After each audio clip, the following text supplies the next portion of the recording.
हाय दोस्तों, मेरा नाम है कुणाल और आप लोग मेरा चैनल देख रहे हैं Kunal. Welcome back to my channel. तो आज है एपिसोड 3, जहां हम जानेंगे कि how body reacts during fat loss. जिस तरीके से इंटरनेशनल यूनिट्स बनाए गए हैं डिस्टेंस को मेजर करने के लिए, इलेक्ट्रिसिटी को मेजर करने के लिए, उसी तरीके से जो भी हम खाते पीते हैं या फिर हम कोई फिजिकल एक्टिविटी करते हैं उसे मेजर करने के लिए एक यूनिट को बनाया गया है जिसे कैलोरी कहा जाता है।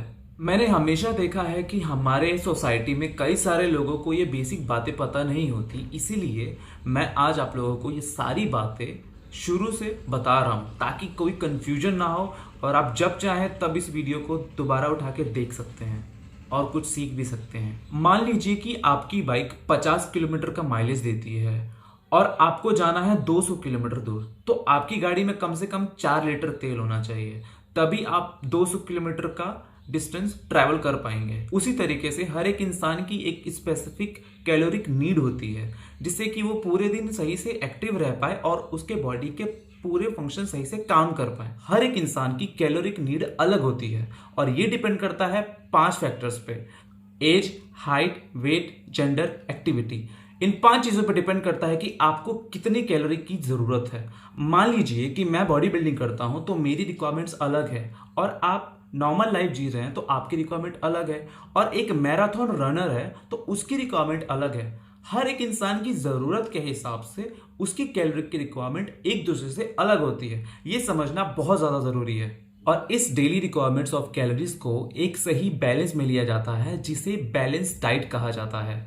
अगर हम बैलेंस डाइट से ज्यादा खाएं तो इसे सरप्लस कहा जाता है और ये सरप्लस फैट में कन्वर्ट होकर के हमारे एडिपोज टिश्यू में जमा हो जाता है जिससे कि हमारा वजन बढ़ता है। और जब इस स्टोर्ड फैट को यूज करना हो तो वो ट्राइग्लिसराइड में टूटता है और फिर हमारे मसल्स में मेटाबॉलिज्म के थ्रू यूज हो जाता है। मेटाबॉलिज्म का मतलब होता है एनर्जी का बनना, जो कि हमारे मसल्स में होता है। और अब आपके काम की बात, अगर हम अपने बैलेंस डाइट से कम खाते हैं तो उसे कैलोरिक डेफिसिट कहा जाता है। कम खाना खाने से हमारा स्टोर्ड फैट यूज होता है और धीरे धीरे हम पतले होने लगते हैं और हमारा बॉडी वेट भी घटने लगता है। ध्यान देना इस बात पे। मान लीजिए कि मुझे जरूरत है हर दिन 2500 कैलोरी की और मैं ले रहा हूं हर दिन 2000 या 2200 कैलोरी हर दिन ले रहा हूं, तो बॉडी को उससे कोई मतलब नहीं है। बॉडी को अगर जरूरत है 2500 कैलोरी की तो बॉडी किसी भी तरीके से 2500 कैलोरी यूज करेगा, कैसे भी करके अरेंज करेगा। और वो अरेंज कहां से करेगा? हमारे स्टोर्ड एनर्जी सोर्सेज से।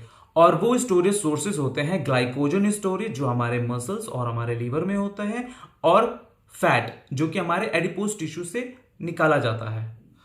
और अगर उसकी डिमांड फुलफिल ना हो तो वो हमारे मसल प्रोटीन को यूज करता है जिससे कि हमारा मसल वेस्टिंग होता है, मसल की एट्रोफी होती है। अब अगर हम लोग यहाँ पे एक्सरसाइज को ऐड कर देते हैं अपने रूटीन में तो फैट बर्निंग का प्रोसेस दुगना हो जाता है क्योंकि एनर्जी की डिमांड बढ़ जाती है। अब यहाँ पे आपका सबसे बड़ा क्वेश्चन होगा कि कैसे आप अपना फेस फैट कम कर पाए, आप अपना बेली फैट कम कर पाए और हर एक कोने कोने से अपना फैट कम कर पाए। तो इसे कहा जाता है स्पॉट रिडक्शन, जो कि बिल्कुल भी पॉसिबल नहीं है जब तक कि आप उस जगह पे पेप्टाइड को इंजेक्ट नहीं करते। अब आप ही मुझे बताइए कि मैं अपने बेली फैट से कैसे कम्युनिकेट करूं ताकि वो वहां से कम हो जाए।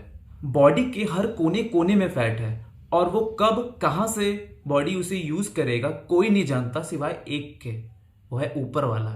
तो अगर आप जानना चाहते हैं तो या तो ऊपर वाले को नीचे बुला लो या तो खुद ही। अगर कोई ट्रेनर आपको कहता है कि वो आपका स्पॉट रिडक्शन करवा देगा तो उससे बड़ा बेवकूफ इस दुनिया में कोई नहीं है। और आपसे भी मेरा रिक्वेस्ट है कि प्लीज आप थोड़ा स्मार्ट बनिए और लॉजिक से चलिए। स्पॉट रिडक्शन कभी भी पॉसिबल नहीं है।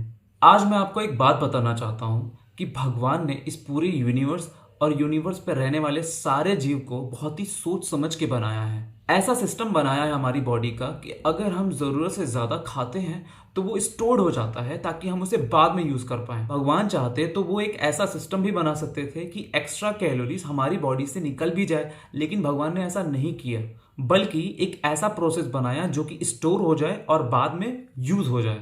बॉडी की एक आदत होती है जहां पे वो कुछ परसेंट फैट हमेशा स्टोर करके रखता है जो कि बाद में काम आ पाए। इसे सर्वाइवल मोड भी कहा जाता है। इसीलिए आपके घर में अगर कोई खाना बच जाता है तो प्लीज़ उसे किसी को खिला दो, वेस्ट मत करो। और इन दिनों शादी का माहौल चल रहा है तो जो भी खाना बच जाता है वो लोगों में बांट दो या फिर जानवरों को खिला दो। अब आते हैं अपने मेन मुद्दे पे। जब भी आपको फैट लॉस करना हो तो आप अपने बैलेंस डाइट में से 15% से लेकर के 40% तक कम खाना खाओ, जिससे कि आपका फैट लॉस हो पाए। ध्यान रहे कि बाहर का तला हुआ खाना और चीनी से रिलेटेड कोई भी खाना आपको नहीं खाना ड्यूरिंग फैट लॉस। तो आज हमने सीखा कैसे बॉडी रिएक्ट करती है during fat loss, spot reduction possible नहीं है, कितना खाना खाना चाहिए ड्यूरिंग फैट लॉस, और एक्सरसाइज का क्या इंपॉर्टेंस है फैट लॉस के दौरान। फिलहाल के लिए इस एपिसोड में इतना ही। अगर आपको ये वीडियो अच्छा लगे तो प्लीज़ लाइक कर देना, शेयर कर देना, और नए आए हो तो सब्सक्राइब कर देना और कमेंट करना मत भूलना। मिलते हैं नेक्स्ट वीडियो में, तब तक के लिए बाय बाय।